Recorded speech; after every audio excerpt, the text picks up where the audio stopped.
जय हिंद, जय भारत।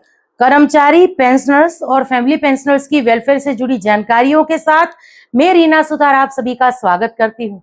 आज के इस वीडियो की शुरुआत करते हुए सबसे पहले बात कर लेंगे उन टॉपिक की जिसकी जानकारी लेकर आज के इस वीडियो में आई हूँ। देखिए, 8वें वेतन आयोग की कमेटी के पास 3 ऐसी प्रमुख मांगे गई है। अगर वो मान ली जाती है तो हमारे कर्मचारियों के साथ साथ जो हमारे पेंशनर्स हैं इनको भी बहुत फायदा होने वाला है। अब आप कहेंगे कि ये कौन सी 3 प्रमुख बड़ी मांगे हैं, तो चलिए आज की इस वीडियो में इसके बारे में बात करते हैं।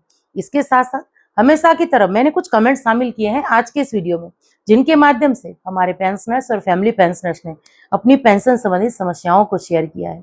तो चलिए इसी जानकारी के लिए आज की इस वीडियो में आगे बढ़ते हुए आप सभी से निवेदन है कि वीडियो में अंत तक बने रहिएगा।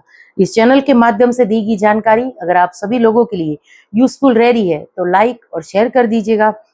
इस वीडियो को हाइप करके हर एक कर्मचारी पेंशनर्स तक वीडियो की जानकारी जरूर से पहुंचाइएगा।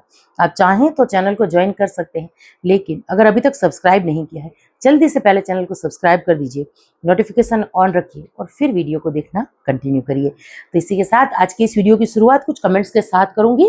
फिर इसके बाद 8वें वेतन आयोग की कमेटी के पास जो 3 प्रमुख मांगे गई हैं, 3 बड़ी मांगे जो गई हैं, और जैसे वीडियो की शुरुआत में मैंने कहा कि इन मांगों में सिर्फ कर्मचारियों के हित की बात नहीं है, पेंशनर्स के हित की भी बात है, तो हम उसके बारे में बात करेंगे। चलिए सबसे पहला एक कमेंट देख लेते हैं। हमारे रेगुलर व्यूअर्स हैं, ये जो डिपेंडेंट है, ये लिख रहे हैं कि ओआरओपी बीएसएफ फैमिली पेंशन में मिलता है या नहीं, इसके बारे में बताइए, कंफर्म कीजिए। देखिए, ओआरओपी जो है यानी 1 रैंक 1 पेंशन, ये सिर्फ आर्मी, एयरफोर्स और नेवी के जो पेंशनर्स हैं, फैमिली पेंशनर्स हैं, उनके लिए है। बीएसएफ के पेंशनर फैमिली पेंशनर्स के लिए नहीं है। चलिए अगला कमेंट है, एक लिख रहे हैं कि ओआरओपी 3 का एरियर कब मिलेगा मैम। शायद ये हमारी कोई फैमिली पेंशनर्स हैं। देखिए, इनको मैं कहना चाहूंगी कि ओआरओपी 3 जो है इसका एरियर कब का मिल चुका है। बहुत सारे ऐसे पेंशनर्स हैं, या कहूँ कि ज्यादातर पेंशनर फैमिली पेंशनर्स को ये एरियर मिल चुका है, लेकिन अभी भी कुछ पेंशनर्स फैमिली पेंशनर्स ऐसे हैं जिनको ओआरओपी 3 का लाभ नहीं मिला है, एरियर्स भी नहीं मिला है, बढ़ी हुई पेंशन भी नहीं आई है। इनमें अगर कहूँ तो जो नेवी के ऐसे पेंशनर्स, फैमिली पेंशनर्स जिनकी स्पेशल पेंशन बनी हुई है 10 साल की सर्विस के बाद, ऐसे भी शामिल हैं। ऐसी एक फैमिली पेंशनर्स का जो कंप्लेन है वो हमने सीपी ग्राम के थ्रू पहुंचाया है। हालांकि अभी भी उसमें हमें कामयाबी नहीं मिली है। तकरीबन 6 से 8 महीने हो गए, नेवी से सही तरीके से रिप्लाई नहीं आ रहा है, और अभी तो 2-4 दिन से, 1 हफ्ते से उन फैमिली पेंशनर से मेरी बात भी नहीं हुई है कि नेवी की तरफ से आपको क्या रिप्लाई मिला। लेकिन ऐसे बहुत सारे मामले अभी भी ऐसे हमारे सामने आ रहे हैं जहां ओआरओपी 3 के एरियर को लेकर बात की जा रही है। तो जिन्होंने भी ये कमेंट किया है, मैं उनसे कहना चाहती हूँ, देखिए, अगर आपको ओआरओपी 3 का एरियर नहीं मिला, अब जल्दी से सीपी ग्राम के थ्रू कंप्लेन दर्ज करा दीजिए। अगर आपको लागू है तो वो जरूर से मिलेगा। चलिए, एक लिख रहे हैं कि हेलो रीना मैम, मेरी माता जी को फैमिली पेंशन ₹14,400 मिल रही है, क्या ये सही है? देखिए, अगर आपके पिताजी ने हवलदार रैंक में 19.5-20 साल सर्विस दी है और वाई ग्रुप से थे, तो आपकी जो माताजी की बेसिक आ रही है ऑर्डिनरी फैमिली पेंशन के हिसाब से वो बिल्कुल सही आ रही है। चलिए अगला कमेंट है, एक लिख रहे हैं कि मैडम जी, आप जो जानकारी देते हैं ये जानकारी कॉर्पोरेशन, जो म्यूनिसिपल कॉर्पोरेशन होता है, उनकी स्कूल के प्यून के बारे में भी होती है या नहीं? हमारी जो मम्मी थी, ये भी, इनकी भी पेंशन आती है। 2018 में उनकी नौकरी एंड हुई थी, और क्या ये 8वां वेतन आयोग उनको भी लागू होगा? तो देखिए, सबसे पहली बात, आपने ये नहीं लिखा कि आप कौन से राज्य से इस वीडियो को देखकर ये कमेंट कर रहे हैं, यानी आप कहाँ से, कौन से राज्य से हैं, ये आपने नहीं लिखा है, सबसे पहली बात। दूसरी बात कि मैं ऐसा इसलिए भी कह रही हूँ क्योंकि देखिए, जैसे कि आपने लिखा कि आपकी माताजी जिस स्कूल में प्यून थी वो म्युनिसिपल कॉर्पोरेशन के अंडर में आता था, तो उस राज्य में अभी कौन से वेतन आयोग के तहत पेंशन मिल रही है ये देखना पड़ेगा। बाकी हर एक राज्य, जब केंद्र सरकार जो है वेतन आयोग लागू करता है, फिर उसके बाद बहुत सारे ऐसे राज्य होते हैं जो उसको लागू करते हैं वेतन आयोग को। कई सारे राज्य ऐसे हैं जहां पुराने वेतन आयोग चल रहे हैं। तो आप दोबारा कमेंट करिए और अपने राज्य का नाम लिखिए और उसके साथ ये कमेंट करिए फिर से विस्तार से, तो मैं उसके बारे में जरूर से जवाब दूंगी।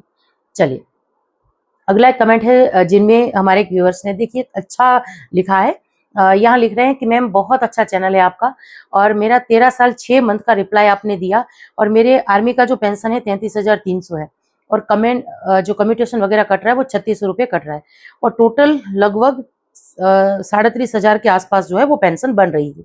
तो 8 पे कमीशन के बाद कितना बढ़ेगा?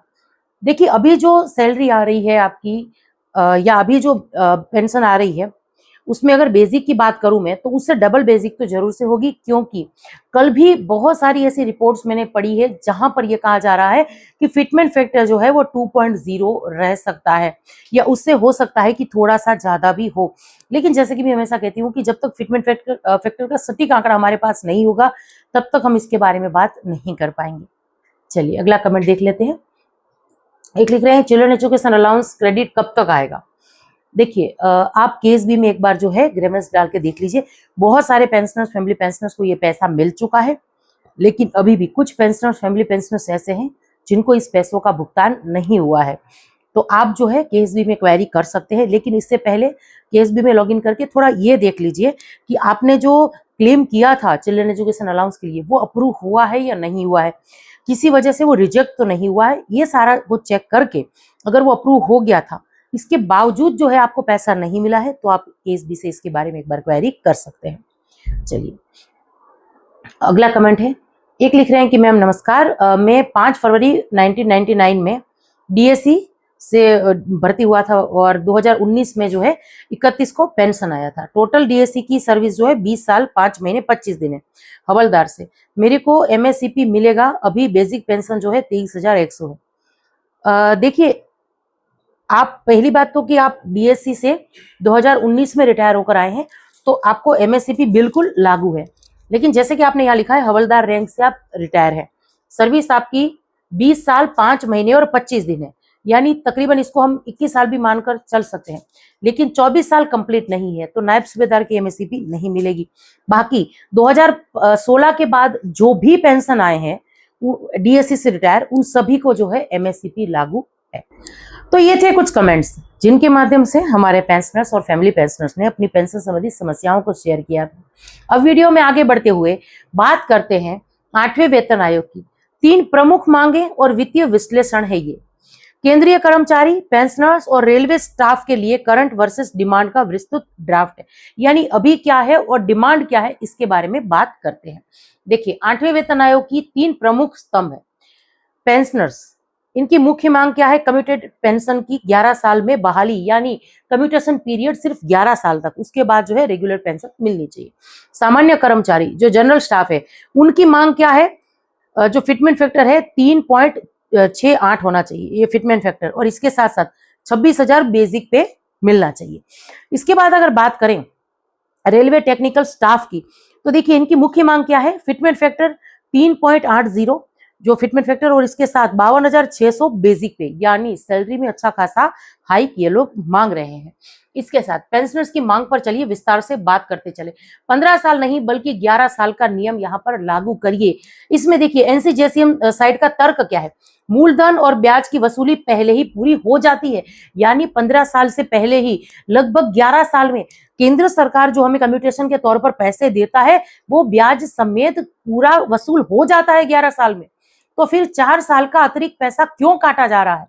इसको विस्तार से कमेटी के सामने रखा गया है। अब देखिए यहाँ पर इसका कैलकुलेशन भी समझाया है। मूलधन प्लस ब्याज की पूरी रिकवरी इंटरेस्ट के साथ 11 साल में हो जा रही है। देखिए अतिरिक्त और अनुचित कटौती हो रही है इसके बाद, यानी कि 4 साल तक जो पैसा काटा जा रहा है वो गलत है। इसके बाद देखिए सामान्य कर्मचारी, फिटमेंट फैक्टर का गणित इसके लिए भी समझते चलिए। 7वें वेतन आयोग, यानी वर्तमान में अभी क्या है? बेस वैल्यू मल्टीप्लाई 2.57, तो अभी न्यूनतम सैलरी जो है 18,000 रुपए है। सीधा 8,000 का उछाल यहाँ पर आएगा अगर इनकी मांग जो है मान ली जाती है। अब डिमांड क्या है? बेस वैल्यू को मल्टीप्लाई करने के लिए कहा है 3.68 से, तो ऐसे में न्यूनतम वेतन 26,000 के आसपास हो रहा है। ये 8वें वेतन आयोग की कमेटी से मांगे हैं। इसके साथ 1 जनवरी 2026 फुल एरियर की ढाल, यहाँ पर इसके बारे में भी बात की गई है, यानी कि पूरा एरियर 1 जनवरी 2026 से कैलकुलेशन होना चाहिए। देखिए लागू करने की तिथि 1 जनवरी 2026, बिना किसी देरी के। जैसे 8वां वेतन आयोग लागू होता है तुरंत एरियर का भुगतान करिए, और 8वें वेतन आयोग का कार्यकाल 1 जनवरी 2026 से शुरू हो रहा है, तो उसी दिन से उसको लागू माना जाए और एरियर की गणना उसी दिन से की जाए। पूर्ण बकाया की अगर बात करें तो यदि देरी होती है तो बिना किसी कटौती के फुल एरियर का भुगतान हो। देखिए डर यहाँ इसको लेकर भी है, जैसे 7वें वेतन आयोग में कर्मचारियों का अलाउंसेस का एरियर जो तकरीबन 18 महीनों का बाकी था, जिसकी डिमांड अभी भी की जा रही है, वो उसका भुगतान नहीं किया है। तो इसी स्तर पर जो है चिंता यहाँ पर इस बात को लेकर है कि कहीं ऐसा ना हो कि 8वां वेतन आयोग लेट हो और केंद्र सरकार एरियर का भुगतान ना करे। इसीलिए ये मांग भी जो है। यूनियन का स्टैंड क्या है? कोरोना काल में रोके गए 18 महीनों के डीए एरियर जैसा कोई नुकसान अब मंजूर नहीं है, यानी जो कर्मचारी पेंशनर्स का हक है वो उनको मिलना चाहिए। इसके बाद देखिए IRTSA की विशेष मांग क्या है? 3.80 फैक्टर और 52,600 रुपए के आसपास की सैलरी। 7वें वेतन आयोग के बाद से जरूरी चीजों की कीमतों में बेतहाशा वृद्धि हुई है। तो 7वें वेतन आयोग में भी देखिए जब महंगाई इतनी नहीं थी तो 2.57 फिटमेंट फैक्टर मिला था। तो अभी हाल की महंगाई को देखते हुए 2.57 या 3.68 का फैक्टर जो है नाकाफी है। तो 2.57 फिटमेंट फैक्टर से बढ़ाकर इसको जो है ज्यादा फिटमेंट फैक्टर दीजिए, इसके बारे में मांग की जा रही है। इसके बाद देखिए 8वां वेतन आयोग की तुलनात्मक मास्टर मैट्रिक्स को देखते चलिए थोड़ा। पैरामीटर देखिए फिटमेंट फैक्टर 2.50 जो 57 जो 7वें वेतन आयोग में था। न्यूनतम बेसिक तब कितनी बनी थी? 18,000 रुपए। कम्यूटेड पेंशन बहाली 15 साल थी। इसके बाद NCJCM की मांग क्या है? सामान्य फिटमेंट फैक्टर की यहाँ पर सामान्य मांग है कि 3.68 फिटमेंट फैक्टर होना चाहिए, 26,000 न्यूनतम बेसिक पे और 11 या 12 साल के बाद जो है कम्यूटेशन की बहाली। इसके बाद जो दूसरा रेलवे का टेक्निकल यूनियन है वो क्या मांग रहा है? वो 3.80 फिटमेंट फैक्टर मांग रहा है और इसके साथ 52,600 के आसपास जो है न्यूनतम बेसिक पे बन रही है। तो कुछ इस तरीके से जो है इनकी मांगे हैं। जो मांगे अब यहाँ पर अगर मैं बात करूं आपका हक और सटीक जानकारी, तो इसके बारे में आज हमने बात की। कम्यूटेशन पेंशन के बारे में बात की, बेसिक पे के बारे में बात की और साथ ही में एरियर के बारे में बात की। बहुत सारे आप लोगों में से जो हमारे पेंशनर फैमिली पेंशनर्स हैं वो कई बार हमें कमेंट करके कहते हैं कि मैम इस चैनल के माध्यम से जो आप जानकारी शेयर करते हैं या 8वें वेतन आयोग की जो छोटी से छोटी अपडेट शेयर करते हैं वो हमें काफी यूजफुल लग रही है, पसंद आ रही है। तो ऐसे ही अपने कमेंट्स बॉक्स में जरूर से लिखिएगा और इसी के साथ आज के इस वीडियो से विदा लेती हूँ। जय हिंद।